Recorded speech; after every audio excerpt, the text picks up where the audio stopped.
امن کی تلاش میں حبشہ پہنچے، لیکن مکہ مکرمہ کے کافروں سے یہ بات برداشت نہ ہوئی۔ وہ چاہتے تھے کہ مسلمان کہیں بھی چین اور سکون سے نہ رہیں۔ انہوں نے تحفے دے کر اپنے کچھ لوگوں کو نجاشی کے پاس بھیجا، یعنی جو مشرکین مکہ تھے وہ یہ چاہتے تھے کہ مسلمانوں کو امن اور سکون میسر نہ آئے۔ انہوں نے اپنے آدمی بھیج دیے تاکہ وہاں کا جو بادشاہ ہے، نجاشی بادشاہ، اس کو جا کے ورغلائیں کہ یہ جو آپ کے پاس لوگ آئے ہیں مسلمان، یہ صحیح لوگ نہیں ہیں اور آپ ان کو اپنے ملک سے نکال دیں۔ ان لوگوں نے وہاں قیمتی تحفے پیش کیے اور نجاشی سے کہا کہ ہمارے علاقے سے چند نہ سمجھ لوگ، یعنی جو مسلمان ہیں، یہ بھاگ کر یہاں آپ کے علاقے میں آ گئے ہیں۔ انہوں نے اپنے باپ دادا کا دین چھوڑ کر نیا دین، یہ جو اسلام ہے اس کو نیا دین یہ مشرکین مکہ کہا کرتے تھے، یہ نیا دین اختیار کر لیا ہے۔ وہ آپ کے دین کے بھی خلاف ہیں، یعنی وہ عیسائیت کو بھی نہیں مانتے، برا بھلا کہتے ہیں، آپ ان کو ہمارے حوالے کر دیں۔ یہ بات سن کر نجاشی نے مسلمانوں کو دربار میں بلایا اور ان سے کچھ سوالات کیے۔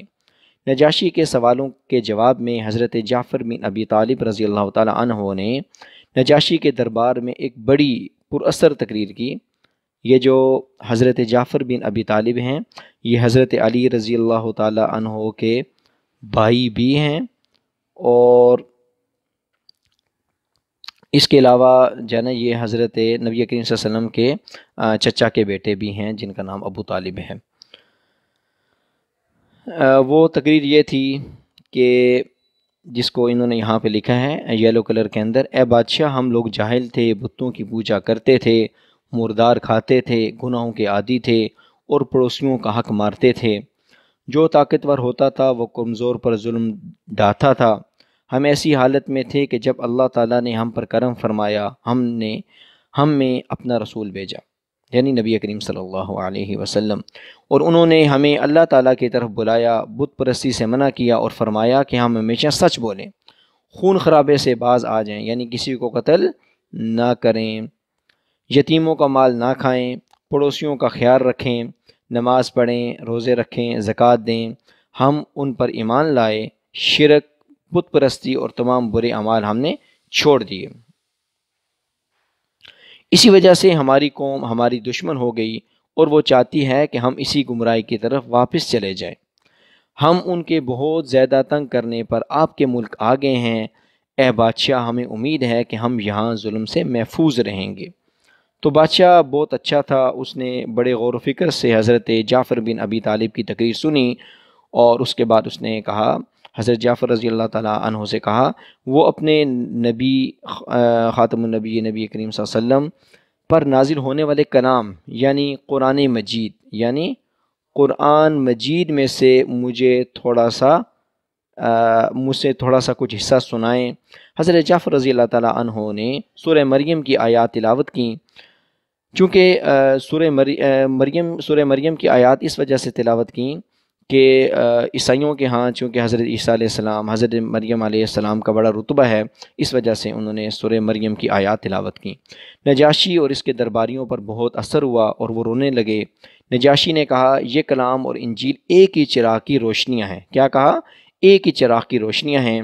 نجاشی نے مسلمانوں کو واپس کرنے سے انکار کر دیا اور یہ کہا کہ آپ ادھر ہی رہیں اور آپ کو مکمل طور پر امن سکون حاصل ہوگا۔ اسی طرح مکہ والوں کا یہ وفد ناکام واپس ہوا، یعنی جو لوگ مکہ والوں نے بھیجے تھے وہ ناکام واپس ہو گئے۔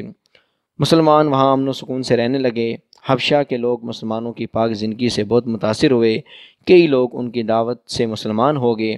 مسلمان ہونے والوں میں حبشہ کا بادشاہ نجاشی بھی تھا، یعنی یہ جو بادشاہ تھا یہ خود بھی کیا ہو گیا تھا؟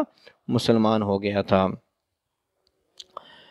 اسی طرح اس کے اندر کچھ اہم نکات ہیں، چونکہ تعارف کے اندر یہ بات بھی ہے کہ وہ جو اہم نکات ہیں وہ بھی آپ کے سامنے رکھ دیے جائیں۔ تو اہم نکات میں اس میں سب سے پہلے یہ ہیں، سورہ مریم میں اللہ تعالیٰ کی وحدانیت کا مطلب ہوتا ہے اللہ تعالیٰ کا ایک ہونا، یعنی اللہ تعالیٰ کیا ہے؟ صرف ایک ہے، اللہ تعالیٰ صرف ایک ہے، اس بات کا یہاں پہ ذکر ہے، یعنی اللہ تعالیٰ ایک ہے، اس بات کا یہاں پر ذکر ہے، یعنی اللہ تعالیٰ واحد ہے، ایک ہے، اس کا کوئی بیٹا اور شریک نہیں۔ پھر 7 انبیاء علیہم کا تذکرہ ہے، جس میں بتایا گیا ہے کہ کسی نبی کی معجزانہ پیدائش اس کو اللہ یا اللہ کا بیٹا نہیں بناتی، چونکہ حضرت عیسیٰ علیہ السلام بغیر باپ کے پیدا ہوئے تھے۔ اس وجہ سے یہاں پر عیسائی جو ان کو اللہ تعالیٰ کا بیٹا مانتے ہیں، تو اللہ تعالیٰ ان کی بات کو رد کر رہے ہیں کہ ایسا نہیں ہے کہ جو معجزانہ طور پہ پیدا ہو تو وہ اللہ کا بیٹا بن جاتا ہے۔ یہ بات عیسائی لوگ جو ایسا سمجھ رہے ہیں وہ صحیح نہیں ہے۔ اس صورت میں حضرت مریم علیہ السلام کا تذکرہ ہے، اور پھر حضرت عیسیٰ علیہ السلام کی معجزانہ تخلیق کا تفصیلی ذکر ہے۔ آخری تین جو رکوع ہیں، اس میں قیامت کے احوال کا بیان ہے۔ اس دن اللہ تعالیٰ کے نیک بندوں کو مہمان بنا کر لایا جائے گا، جبکہ مجرموں کو پیاسے جانوروں کی طرح ہانک کر دوزخ کی طرف لے جایا جائے گا۔ تو ان باتوں کا یہاں پہ ذکر ہے، ٹھیک ہے۔ اس سے کچھ ہمیں عملی نکات بھی معلوم ہوتے ہیں، علمی و عملی نکات۔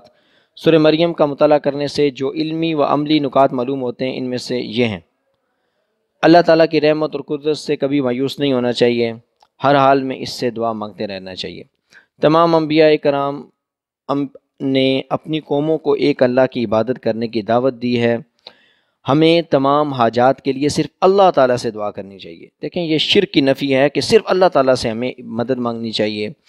کسی نبی کی معجزانہ پیدائش انہیں اللہ یا اللہ کا بیٹا نہیں بناتی، بلکہ یہ ان کی عظمت کو بیان کرتی ہے۔ تو یہ اس میں کچھ اہم نکات ہیں۔ اس کے ساتھ اس میں کچھ اور نکات بھی ہیں، وہ یہ ہیں کہ ہمیں اپنے والدین کی فرما برداری کرنی چاہیے، اپنے والدین کے ساتھ نیک سلوک کرنا چاہیے، کیونکہ انبیاء کرام علیہم السلام کو یہی طریقہ ہے۔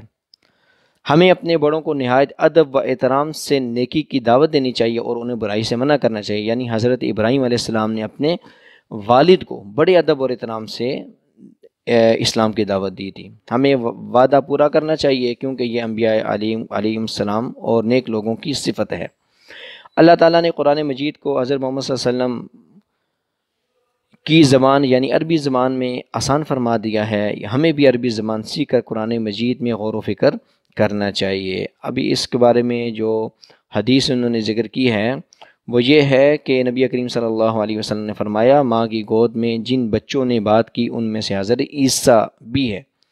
یعنی کچھ بچے ایسے تھے 3 کے قریب جنہوں نے اپنے ماں کی گود میں بات کی، اور ان میں سے حضرت عیسیٰ علیہ السلام کا بھی یہ معجزہ ہے۔ اہم بات اس میں یہ ہے کہ نبی کریم صلی اللہ علیہ وسلم نے معراج کے سفر میں جن انبیاء علیہم السلام سے ملاقات فرمائی، ان میں حضرت عیسیٰ علیہ السلام بھی تھے۔ جب ملاقات ہوئی تو حضرت عیسیٰ علیہ السلام نے حضرت محمد صلی اللہ علیہ وسلم کو دیکھ کر فرمایا، خوش آمدید نیک نبی، نیک بھائی۔ یہ بخاری میں آتا ہے۔ حضرت محمد صلی اللہ علیہ وسلم نے حضرت عیسیٰ علیہ السلام کا حلیہ مبارک بیان کرتے ہوئے فرمایا، ان کا قد درمیانہ اور رنگ سرخ و سفید تھا، وہ ایسے لگتے تھے جیسے ابھی غسل خانے سے باہر آئے ہیں۔ تو یہ جو ہمارا تعارف ہے یہ ہمارا ایک ویڈیو کے اندر مکمل ہو گیا ہے۔ تو اب جو ہے یہ آپ اگلی ویڈیو میں ہمارے ساتھ جو ہے نا ہمارے ساتھ رہیے، تاکہ آپ جو ہے نا ایک ایک رکوع کر کے ایک ایک ویڈیو میں آپ سورہ مریم اور اس کے بعد جتنی بھی صورتیں ہیں وہ سب جو ہے ان کا ترجمہ آپ سیکھ سکیں۔ تو ملتے ہیں اگلی ویڈیو میں انشاءاللہ۔